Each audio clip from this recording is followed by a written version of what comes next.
कितनी सुंदर एक कथा आती है कि देवता और असुरों ने मिलकर समुद्र का मंथन किया।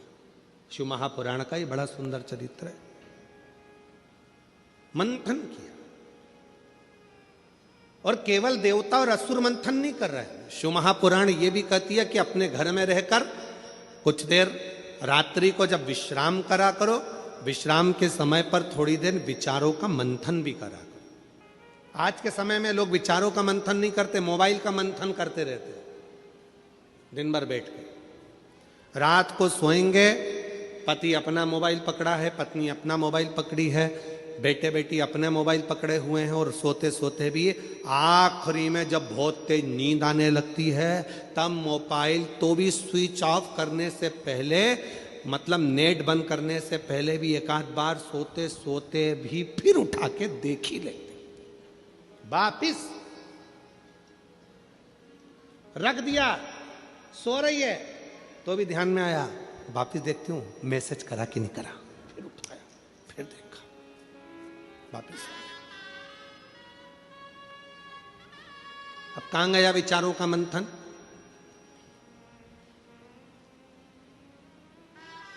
और कितना विचित्र समय चल रहा है, थोड़ा अंदाजा लगाइएगा। कितना विचित्र समय चल रहा है, जरा अंदाजा लगाइएगा आज का समय कितना विचित्र है। एक भाई बहन यदि अपना फोटो स्टेटस पे लगाते हैं तो उनको लिखना पड़ता है माय सिस्टर, मेरी बहन।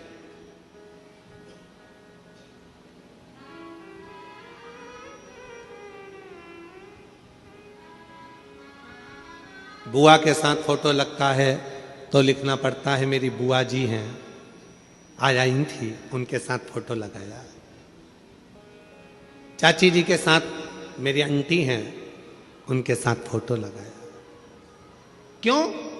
क्योंकि आज के समय के व्यक्ति की दृष्टि और बुद्धि इतनी विचित्र होती चली जा रही है कि कोई भी अगर मोबाइल पर फोटो दिखता है तो उसकी तुरंत सोच और निगाह बदल जाती है और वो गलत सोचना प्रारंभ कर देता है। मतलब इतनी विचित्र बुद्धि लोगों की हो गई, इतनी विचित्र सोच हो गई। क्या संसार में कोई दूसरे रिश्ते नहीं रहे, कोई संबंध नहीं रहे? शिव महापुराण की कथा कथी है, भगवान देवादिदेव महादेव का चरित्र कथा है। मंथन हुआ, उस मंथन में हलाहल विष निकला। जरा संबंध देखिएगा, रिश्ता देखिएगा, कितना विचित्र कथा का वर्णन किया गया कि रात्रि को सोने से पहले मोबाइल का मंथन मत करिए, रात्रि को सोने से पहले मोबाइल को मत देखिए, रात्रि को सोने से पहले अपने विचारों का मंथन करिए। घर में क्या हुआ, बच्चों को कैसे पढ़ाना है, बच्चों की शिक्षा कैसे ग्रहण कराना है, कौन सी कोचिंग कराना है, कौन सी ट्यूशन देना है, कौन सी चिकित्सा कराना है। अगर भगवान ने हमको धन दिया है, पैसा दिया है, हमारे बच्चे अच्छे से पढ़ रहे हैं तो अपने मोहल्ले में, अपनी कॉलोनी में, अपनी सोसाइटी में, अपने नगर में कोई बच्चा पढ़ने में कमजोर है तो उस बच्चे का शिक्षा अपने को कराना है। ये विचार, ये सोच, ये मंथन अपने अंदर होना चाहिए।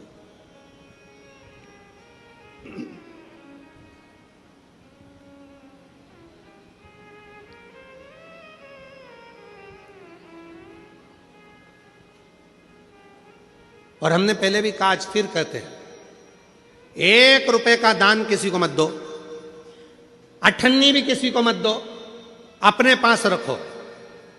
कहां लगाना?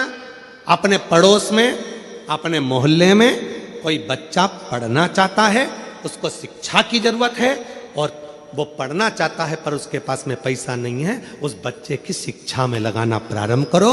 तुम्हारे बेटे की तरह वो भी एक दिन तुम्हारा नाम रोशन करेगा। आप 1 रुपया किसी को मत दीजिए, मत दान करो, मत दो किसी को। तुम्हारे मोहल्ले में, तुम्हारी कॉलोनी में, तुम्हारी सोसाइटी में, तुम्हारे पड़ोस में कोई बीमार पड़ा है, उसके पास में चिकित्सा का पैसा नहीं है, प्रयास करो कि तुम्हारे थोड़े से पैसे से उसका स्वास्थ्य ठीक हो जाए, उसको अच्छी चिकित्सा मिल जाए। भगवान ने यदि आपको लायक बनाया है, भगवान ने अगर आपको गाड़ी का मालिक बनाया है, भगवान ने यदि तुमको गाड़ी दी है, मालिक बनाया है। और मोहल्ले में पड़ोस में अगर कोई एकदम बीमार पड़ गया, सूचना मिली भैया मेरा बेटा बीमार है, ऑटो नहीं मिल रहा, गाड़ी नहीं मिल रही, भगवान को धन्यवाद देना, आज तूने मेरी गाड़ी को सफल कर दिया, किसी के काम तो आ रही है, किसी की जिंदगी तो संवार रही है। कितना विचित्र जमाना हो गया कि लोगों की सोच बदल गई।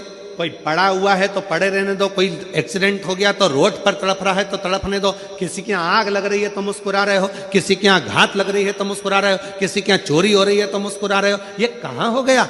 ये संसार सागर कैसे जा रहा है? किस गर्त की ओर बढ़ रहा है? विचार करिए। मेरे देवाधिदेव महादेव ने, सारे देवताओं ने अमृत पिया, पर मेरे शंकर भगवान ने मंथन में निकला हुआ पूरा विष पी लिया। क्यों?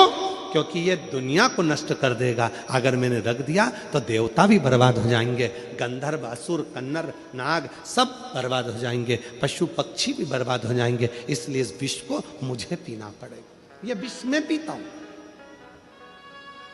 ये मंथन है, इसको मंथन कहते हैं कि मंथन में यह निकला कि विष में पीता हूं। यह विष दुनिया को बर्बाद कर देगा, इस विष को मैं धारण करता हूं।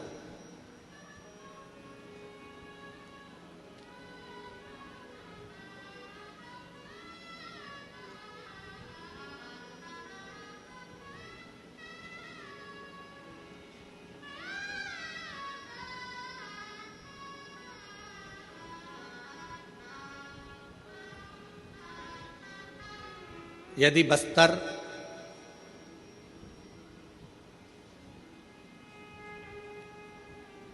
गिदम दंतेवाड़ा की यदि आप लोगों ने कथा सुनी होगी तो उसमें एक पत्र आया था। उस पत्र में एक बहन जी ने पत्र लिखा था। उस पत्र में लिखा था कि हमारे दंतेवाड़ा क्षेत्र में, ये नक्सल प्रवाहित क्षेत्र में, जहां पर लोगों के अंदर भय था, वहां पहली बार हर हर महादेव सुनने को मिल रहा है। ये शिव की कृपा।